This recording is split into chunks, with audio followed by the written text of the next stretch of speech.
Assalamualaikum warahmatullahi wabarakatuh. Perkenalkan, nama saya Muhammad Zaki Al-Fatih dari kelas 11 RPL 3 absen 24. Di sini dalam rangka memenuhi remedial mapel KK4A, saya akan mempresentasikan materi tentang UI UX. Ya, yang pertama ada UX atau User Experience, merupakan proses mendesain suatu produk melalui pendekatan pengguna. Dengan pendekatan ini, Anda jadi bisa menciptakan produk yang sesuai dengan kebutuhan dan keinginan pengguna. Yang kemudian ada UI atau User Interface, adalah bagian dari UX yang berupa tampilan visual desain sebuah sistem. Tampilan tersebut memungkinkan pengguna terhubung dan berinteraksi dengan suatu produk, berfungsi sebagai penghubung. UI juga bisa berfungsi untuk memperindah tampilan sehingga dapat meningkatkan kepuasan pengguna. Namun, tak hanya harus indah, UI harus mudah digunakan. Kemudian, views dan view group. Komponen inti yang digunakan untuk membuat sebuah tampilan layout dari Android. Komponen pertama yaitu view, yang merupakan objek menggambar komponen tampilan ke layar yang mana pengguna dapat melihat dan berinteraksi langsung seperti button, text view, checkbox, image view, dan lain-lain. Dan komponen kedua adalah view group, yaitu sebuah objek yang mewadahi objek-objek view. Contohnya adalah linear layout, relative layout, frame layout, dan lain-lainnya. Ya, yang pertama ada linear layout.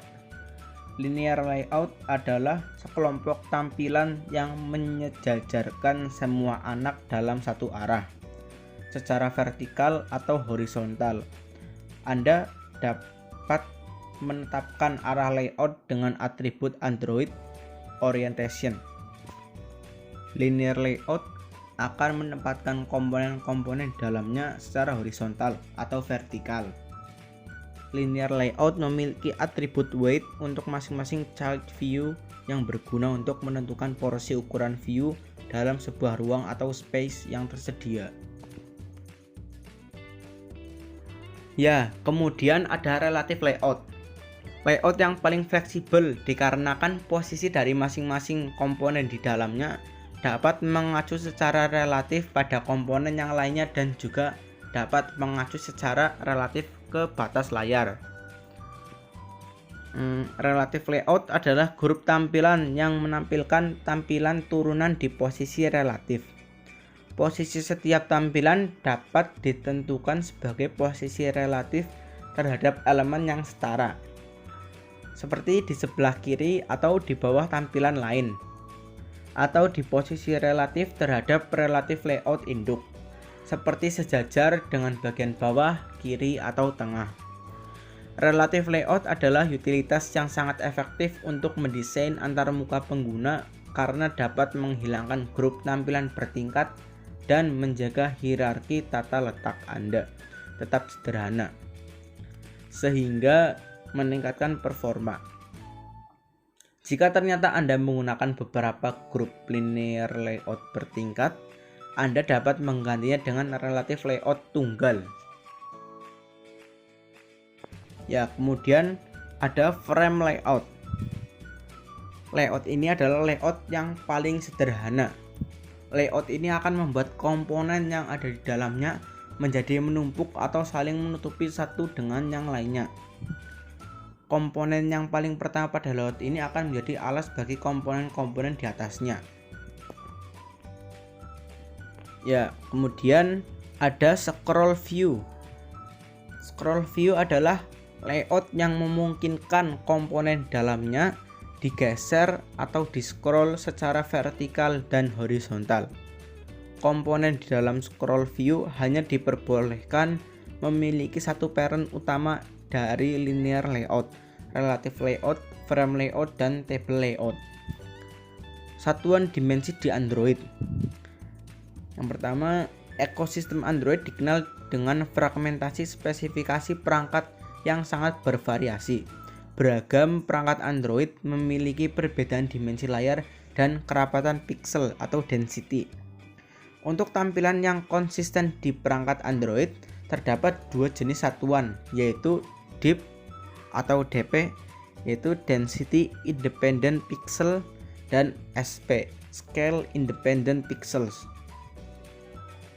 Yang ketiga, satuan DP digunakan untuk satuan dari nilai dimensi, misal width, atribut layout underscore width, dan height, atribut layout underscore height dari sebuah komponen view atau view group. Satuan SP digunakan untuk ukuran teks. Perbedaannya dengan DP atau DIP adalah satuan SP Android akan men-scale ukuran teks sesuai dengan setting ukuran teks di peranti atau yang biasa dapat diakses melalui menu settings. Oke, ada style dan theme. Style adalah kumpulan properti yang dibutuhkan untuk mendefinisikan bagaimana sebuah komponen view dan layar jendela ditampilkan. Contoh style adalah properti height, width, background color, dan lain sebagainya. Sedangkan tema merupakan style yang diimplementasikan khusus untuk activity dan application pada file Android manifest.xml. Best practice. Terdapat beberapa langkah terbaik atau best practice yang harus diperhatikan ketika mengembangkan sebuah aplikasi Android. Di antaranya, desain yang baik untuk performa aplikasi. Aplikasi yang dirancang dengan baik harus dapat dijalankan dengan cepat, dan jika terdapat proses yang memakan waktu, maka jalankan di background dan asynchronous. Yang kedua, desain yang baik agar aplikasi dapat bersifat responsif. Berikan feedback ke pengguna terhadap aksi yang dilakukannya. Yang ketiga, desain harus mengakomodasi kebutuhan informasi pengguna. Aplikasi Anda harus menampilkan informasi yang dibutuhkan pengguna. Kemudian, desain untuk optimasi penggunaan baterai. Usahakan agar aplikasi menggunakan daya baterai yang kecil.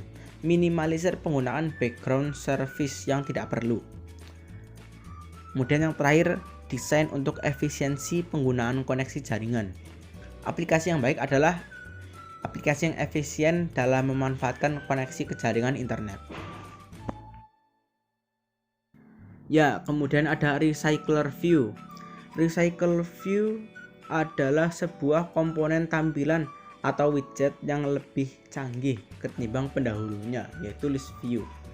Jika Anda menggunakan List View, objek dari tiap item akan dibuat semuanya dari awal sampai akhir. Sedangkan jika Anda menggunakan Recycler View, objek yang dibuat hanya sebatas ukuran layar dan beberapa di atas dan di bawahnya saja. Selanjutnya, ia menggunakan kembali item yang sudah tidak terlihat. Oke, kemudian ada Action Bar. App Bar atau Action Bar adalah salah satu komponen penting di dalam struktur sebuah aplikasi Android. Beberapa fungsi penting dari App Bar. Yang pertama, memberikan ruangan kepada identitas app, aplikasi, dan juga mengindikasikan lokasi pengguna pada saat menjalankan aplikasi. Yang kedua, akses ke beberapa action penting dengan lebih mudah seperti action pencarian. Yang ketiga, sebagai navigation dan switch antar view atau tampilan. Kemudian navigation. Navigation adalah sebuah komponen baru yang termasuk di dalam paket Jetpack. Komponen ini memiliki fungsi utama, yaitu sebagai navigasi antar activity maupun fragmen dalam sebuah aplikasi. Bedanya, navigation membuatnya jadi jauh lebih mudah. Jika sebelumnya Anda telah mengenal intent untuk bernavigasi antar activity dan fragment manager untuk bernavigasi antar fragment. Ya, terima kasih. Sekian presentasi dari saya. Jika ada salah kata, saya mohon maaf yang sebesar-besarnya. Wassalamualaikum warahmatullahi wabarakatuh.